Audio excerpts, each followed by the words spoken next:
រៀងខ្ញុំគ្មានអើវសានបើអ្នកបានស្ដាប់សូរសំនី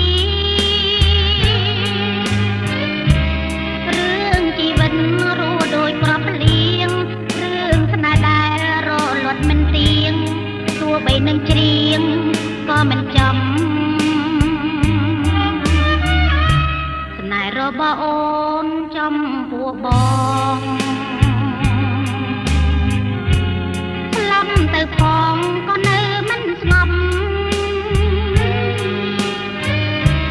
ទួងបីគ្នាក៏មានគ្រាត្រឡំ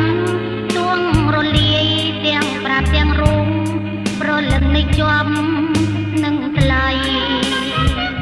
ពីអូនផ្ដែផ្ដាំ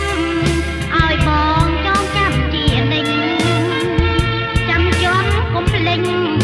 ពីពេញចេញពីចិនដាតាំងចិត្តឲ្យនឹងឲ្យរឹងប៉ាន់ដូចស្រីឡាបានស្លាប់ឈ្មោះនេះជា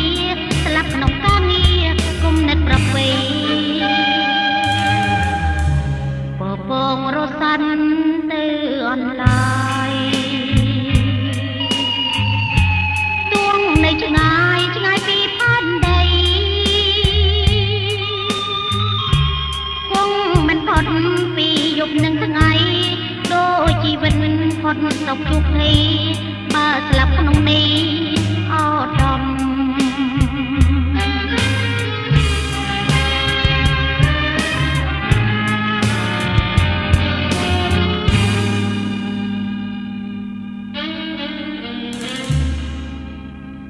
ពីអូនផ្ដែផ្ដា